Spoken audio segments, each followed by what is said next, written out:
Despite the large numbers of clerks employed today, sufficient clerks are still hard to find. With full employment, the security of clerical work does not offer the old attraction.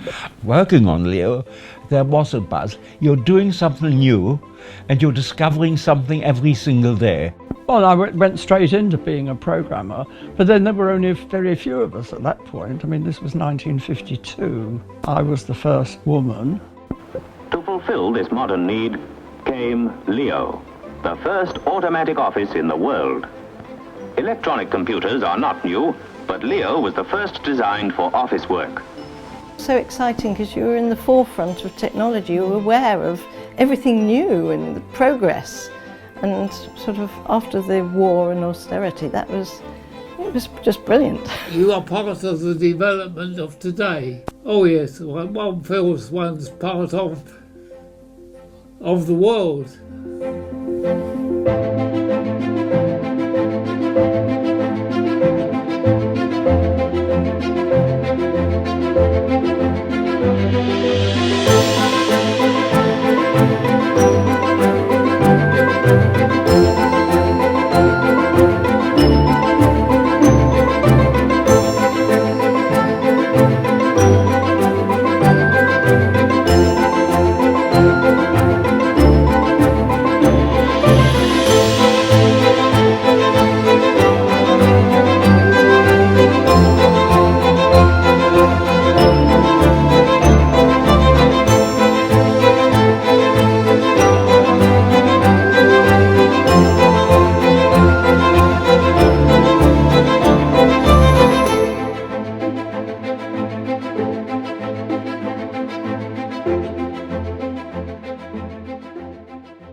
Lyons was really quite an amazing organization.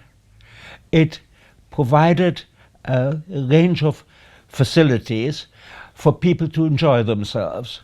At the time, in the 30s, 40s and 50s, 60s even, everybody knew Lyons. And if you lived in London, there were very few people who hadn't, in one way or another, experienced Lyons, eaten their cakes, gone to their restaurants, danced in their ballrooms. It really was an incredible organization. It was huge. It had over 200 tea shops, for example. It had these very large hotels and corner houses, the Trocadero. It pervaded the country. There can be very, very few people who didn't have a Lyons experience. Between 9 and 10 football pitches, it was huge.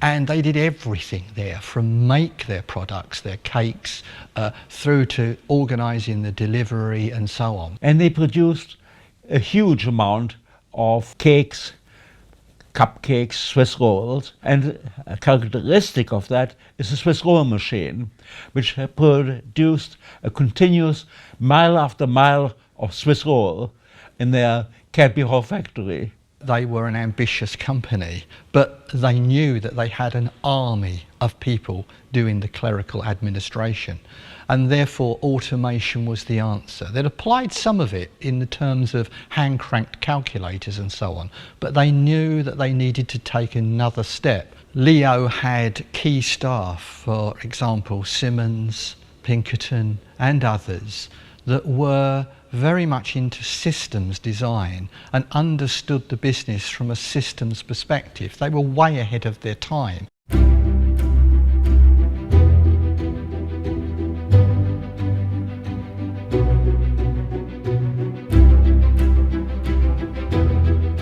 The people who went to America and saw computers recognized that the repetitive work in mathematics, in a sense, matched the repetitive work in accounting. And they saw that by using a computer, they could not just repeat the jobs clerks had done, but do something more. In fact, they don't get to see ENIAC, which is the big machine in America at that time. It's broken down. They come back quite disappointed, but they are directed towards a project at Cambridge University called EDSAC. And Lyons were very good at spotting the seeds of ideas. So a lot has to happen. EDSAC's not built, it's just an idea. So they decide it's worth pursuing, and indeed they'll put about £3,000 invest into Cambridge University in partnership. They didn't know that it would work, but it nevertheless shows Lyons as a company that would invest in innovation and in risk, and they wanted to see what the answers to this experiment would be.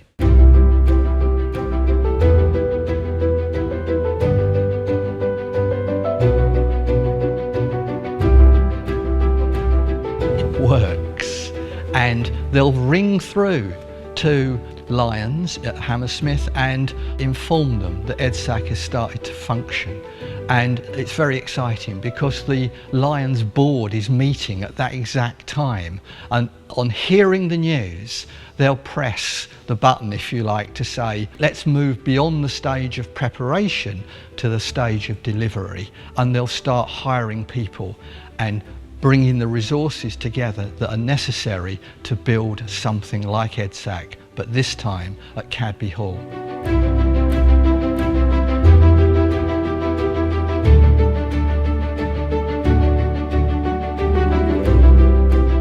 Real people at the time thought that they could recruit all the people they want from inside the organization. So they did a kind of trawl, and they designed a course for testing the aptitude of people. Well, first of all, we got selected, some of us, to go on what was known as a Leo appreciation course, where we spent a couple of days learning about how the computer worked, and very simple idea of how you could code it. About a dozen of us were chosen from amongst the various clerks. It included Frank Land, who became one of my closest friends apart from anything else. I think we were the only two which were put forward for joining the Leo team, as I say, of which I knew nothing. We had to do homework, and I was very lucky. I was able to use my wife to help me do the homework. Without that, I'm not sure where I would be today. I found it a very tough course, but I enjoyed the course, and it was challenging.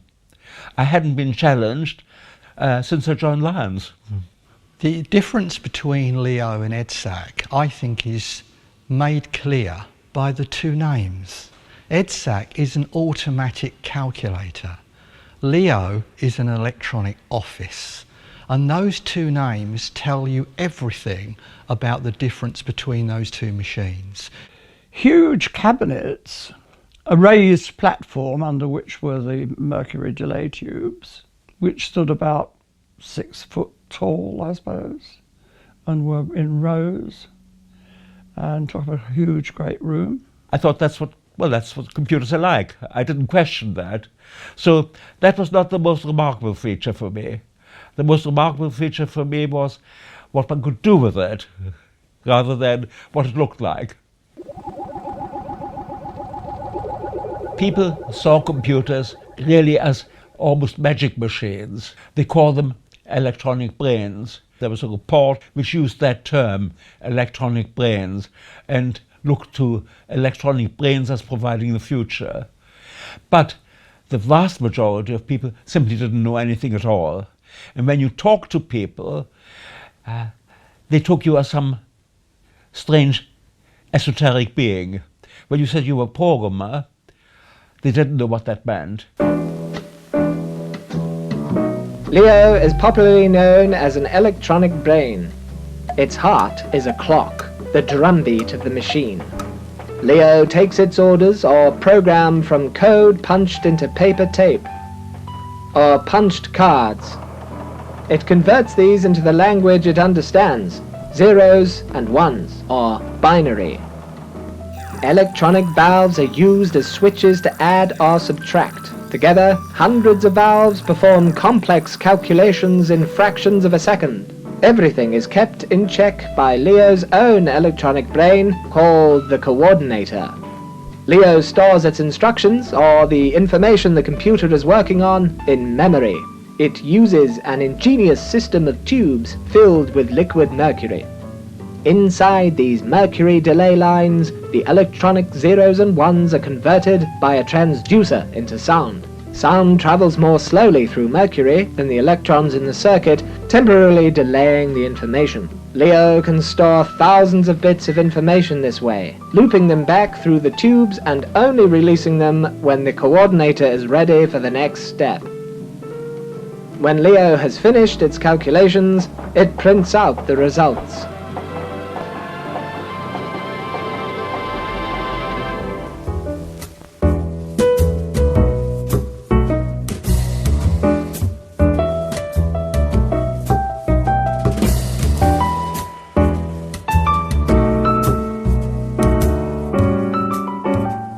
Thompson, first of all, what you get out of the machine here, you're using it for payslips? Doing payroll, yes. And how many payslips can you get out of the machine, say, per minute? Well, we can do about 40 in a minute at the moment, and that's one every 1.5 seconds. And how long would it take a normal clock to work out the payslip? Well, with the help of traditional modern machinery in the office, it would take a minimum 6 minutes. There certainly is a brain to be envied. They looked at the tea shops and they found that the tea shop manageress was spending a vast amount of her time not looking after her customers, but deciding what stock she should hold, what deliveries she should get.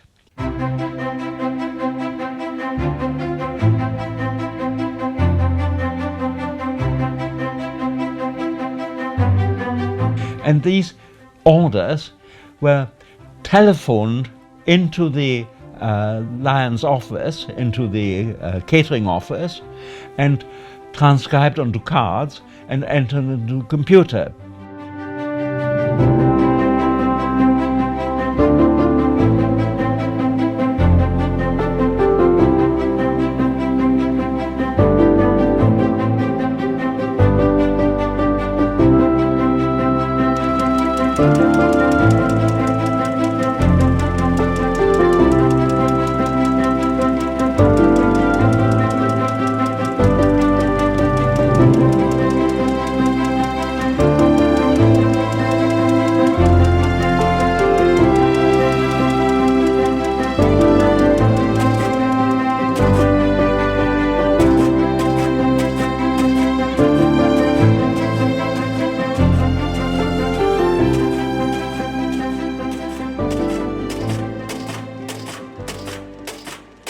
Once Leo was in operation and became known about, other people came to the Lyons management and asked, can we use your computer? And this included, for example, the Met Office. It included the people who were building military aircraft. And they came to us, can we do that? And we programmed that for them, and it became a regular weekly job in an entirely new way. For the Ordnance Board, Leo worked out range tables. For Handley Page, Leo carried out flutter and stress calculations for faster, safer flight. For Atwood Statistics, Leo analyzes the findings of market research. For the Coal Board, Leo worked out the classifications in the fight against pneumoconiosis. For the British Transport Commission, Leo worked out the shortest distance by rail from each station to all the other 4,000. This would have taken 50 clerks 5 years. For an hour a day, Leo belongs to its engineers for maintenance and testing. The voltage, normally kept to the operating figure, is made to fluctuate.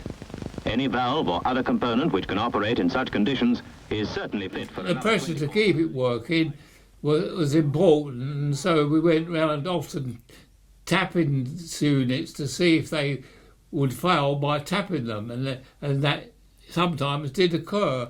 And of course, you then quite easy then if you tapped a particular valve and something failed, then you knew that was for the unit that was failing, and so you would replace it. It had truly become a business computer that was reliable enough, powerful enough to sell, And therefore Lyons at that point are thinking, inevitably because it's the nature of that company, we can exploit this. Let's set up a Leo computer company and market this machine, because we're now confident enough that we could sell it to others and it will work.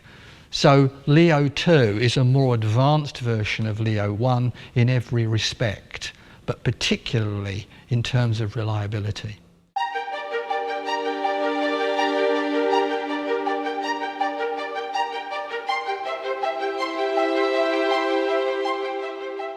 Working on Leo, there was a buzz. You're doing something new and you're discovering something every single day. And we as junior programmers, as trainee programmers, would get together and discuss some of the things we'd done. And we'd say, you know, if you want to do this, this, and this. And it was one of continual excitement and considerable camaraderie. The courses took us to the Can-Can for a 3-course meal for 3 and 6. There was someone on one of my courses I taught who had nothing but fish and chips every day. He wouldn't eat anything else. I do. Actually, we didn't all go off together because if you... Yeah, it was brilliant. We certainly enjoyed ourselves. Yeah. It was a very young company. It was very forward-thinking. I think it had always been forward-thinking. It was so exciting because most of our recruits were young graduates, and Hartree House was on top of Whiteley's store in Queensway. Yeah. And they had a big book department, so on sunny days you could walk down Queensway and have lunch in Kensington Gardens. On rainy days you'd met all your friends in the book department of Whiteley's. It was like being at university but with money. And you could go and look at the clothes as well. Oh yes, yes, and there was a Queen's ice skating rink. Yeah. It was just a wonderful It was a lovely place. part of the world. Yeah, so exciting because you were in the forefront of technology. You were aware of everything new and the progress. And sort of after the war and austerity, it was just brilliant.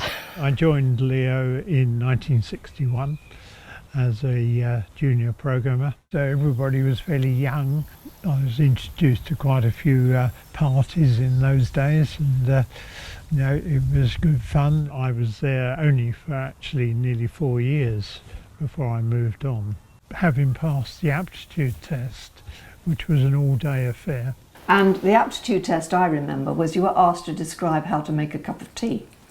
And you had to sort of say that you needed a kettle and water and cups and tea.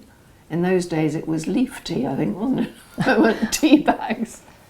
And it was interesting how some people actually failed to put the order in which you had to do things. It was all logic. It is logic. Yeah. So this was what was at the root, really, of the aptitude that a programmer needed. As a programmer, you're given a design for what is required. You then develop the program spec. You then draw a flowchart from the spec, and this flowchart could well be several pages long, and it's detailed of how you're going to write your program. Having done the flowchart and had that agreed, you then write your program, and once you've completed your program, you then desk check it, and once everybody is happy with that program, the program is then taken down to the punch room and punched on paper tape. You then run it on the computer, is then taken down with a run sheet to the computer room. It's then run, and the following morning you get the results back, and you can check the printout from the results to see whether it has actually worked in the way you were expecting it to work.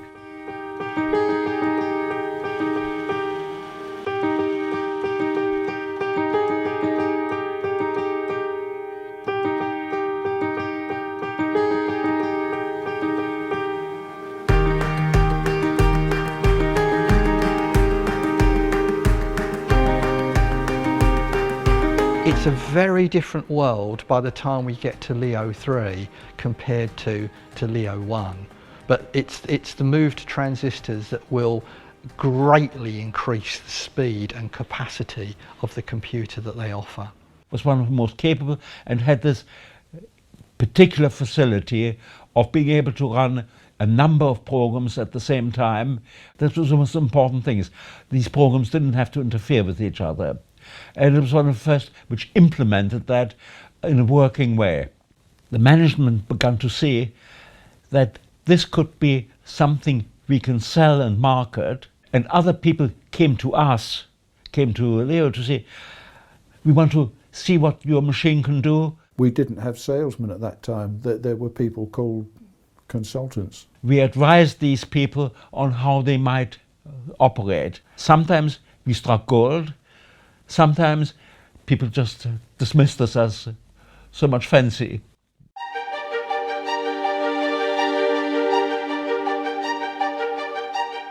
Lyons' failure meant really that Lyons had to abandon Leo, the Leo company. It sold it to English Electric. It's called a merger, but in fact it was a takeover. Lyons at that time had a certain amount of financial problems, and they felt that Leo was a drain on their resources. My guess is our team was sufficiently capable to build a world beater. But that's not how other people necessarily saw it. It's a historical if. The final date when Leo ceased to exist as operational machines was 1981.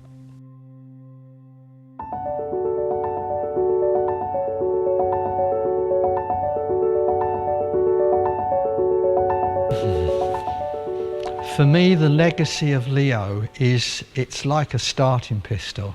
It started the notion that business could use a computer. What Lyons proved is that regardless of the size of your business, certainly true today, that you can make use of a computer. Even a one-man band today, if you're running a small business, you'd still use a computer in some shape, form or size.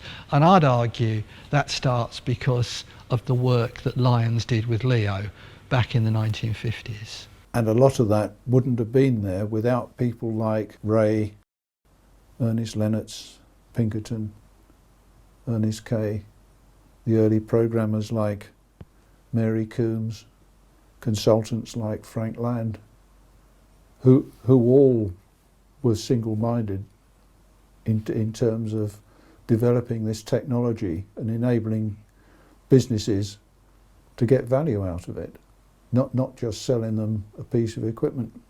I feel quite proud to have been part of it, actually. I'm tremendously excited that I actually saw Leo 1 working. I taught computer science at AS level, and it was really interesting, sort of teaching my own history. I remember taking in paper tape and showing them how to code it. There's one word that comes up regularly, and that's we're fond of our time at Leo. It was just an exciting time. I feel proud, and as I've met more and more old-timers, I'm even more proud looking at the achievement. Yes, I was very proud of working for Lyons because it was so interesting, and you really did feel that you were breaking limits that hadn't existed before. It was a great time. Leo developed this notion of a computer which is secure, which is reliable, and which serves everyday users. But at the time, computers didn't provide that, something they can totally rely on. And that was so important for the work which Leo pioneered. But you're a pioneer.